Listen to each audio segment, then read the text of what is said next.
does Toby Price actually drink Red Bull? We got some people that say, yes, he does drink Red Bull because he's sponsored and he has to have it.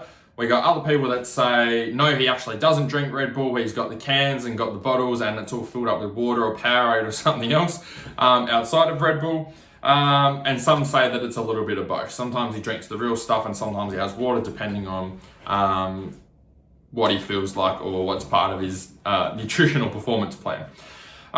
So the purpose of this video is I just want to give you some actionable ways that you can use Red Bull to be able to improve your performance out on the bike. Because I know there's a lot of, when money gets in the way with marketing and riders being sponsored, it's very hard to see what they're actually doing.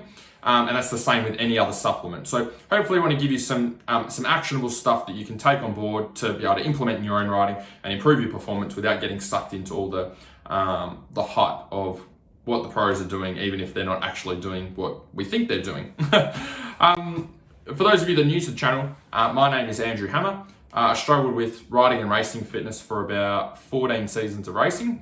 And hopefully by putting these videos together, you're not one of those riders and you can start enjoying riding a little bit more.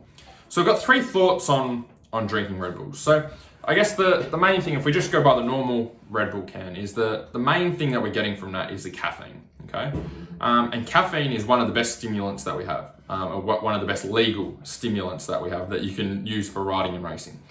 And so what caffeine does is stimulates your body and stimulates your mind. It allows you to be able to perform at a higher level, physically and mentally, than what you could if you didn't have it. One of the bad things about caffeine though is it takes energy from the future, okay, and gives it to you in the present. So what I mean by that is if we have caffeine, our body gathers up all of these resources and energy it would be using over here, okay, in the future, and it scoops them up like that and heaps them on where we are now when we're having the drink. So at the time we have the drink, our performance will spike up, but after that, what will happen is our performance will start to drop off. So it's very important that we have caffeine and we have stimulants like Red Bull at the right time to make sure they improve our performance and not affect it in a negative way. So my first thought is when you would use Red Bull is pre-race, okay, before a race. So if you've got a big race and you're doing, I don't know, maybe you're doing a motocross race and you want a little bit of extra energy and you're not quite feeling 100%, then you could use a can of Red Bull or half a can of Red Bull to be able to give you a little pick-me-up. So this would best be used before the race because again, we're gonna have that crash off the other side. So you wanna make sure you use it before the race and actually get your peak of energy while you're racing. So if you're having Red Bull all day or we're having it like 4 hours before you go and ride a race, you're not gonna see the benefits when you get out there because you're gonna be on the downside of the caffeine drop. So you wanna make sure that you're on the upside. So you wanna have it reasonably close to when you go out and ride and when you go out and race. Second thing, or second time that I would have it would be towards the end of a long race. So if you're someone like Toby Price who does a lot of these long events, so let's say maybe you're doing, like for him probably shorter, but let's say you're doing like a 3-hour enduro and you get about, I don't know, 2 hours in, 2.5 hours in, and you're really struggling, okay? You're really just lethargic, you feel like shit and you just want to get through.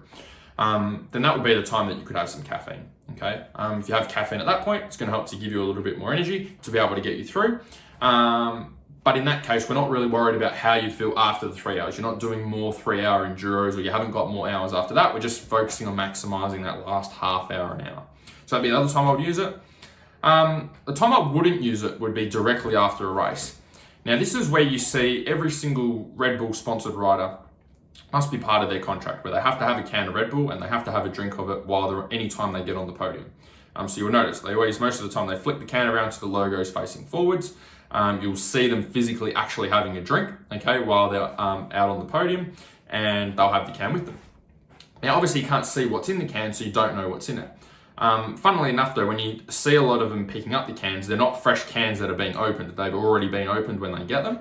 And you can see when they're holding the can and when they're drinking it, you would think, okay, it would be full. And you can tell by how full it is because of how they move the can and how they pick it up, but also how far they tip their head back when they're having a drink. That's if they are having a drink. Some of them just pretend to have a sip and don't do anything. And that's all well and good. If that's part of their contract and allows them to get paid and race, then that's all well and good. But in terms of improving your performance on the bike, it doesn't give you too much help on that side of things. So the reason you wouldn't want to have a Red Bull directly after a race when you see everyone having it at that point in time is because it's a stimulant. Okay, so stimulants we want to have before our training or during our training, never after training or after riding, sorry. And the reason we never want to have it after riding is because we want our body to start the recovery process. And the way that it starts the recovery process is we need to get it relaxed and calm down. It's just been under a lot of stress, it's been working hard, it has been stimulated while it's out riding and racing. Now we want to calm it down, okay? We want to do like things like sleep, you want to meditate, you want to go for an easy walk. We're not stressing your body further. So if we're putting a stimulant in, what we're doing is we're keeping your body in that stress response or heightened response for a longer period of time. And so that's going to affect your recovery, because instead of getting your body to calm down and start the recovery process, we're giving it something to amp itself up and give it more energy and try and keep it going, when that's not what we want to do. The other time I wouldn't use it as well is if you're, one of the things, and this is a bit off topic, I've got my notes here, but this has just come to me as we're talking about it now, so put this down as a bonus point, is caffeine has a couple of things. Caffeine has a half-life, okay? Off the top of my head, caffeine has a half-life of 4 hours. So if you have a coffee, I think one shot of coffee is 60 milligrams of caffeine. So if you're having 2 shots of coffee, that's 120 milligrams of caffeine that you're having in that shot. Now that caffeine stays in your system for a very long time. It has what's called a half-life. So what that means is after 4 hours, half of that caffeine that you had at that particular point in time will still be in your system in 4 hours later. So if you have a coffee in the morning at 9 o'clock, and it has 2 shots of coffee, 120 milligrams of caffeine, 9, 10, 11, 12, 1, by the time we get to 1 p.m., you're gonna still have 60 milligrams of caffeine in your system.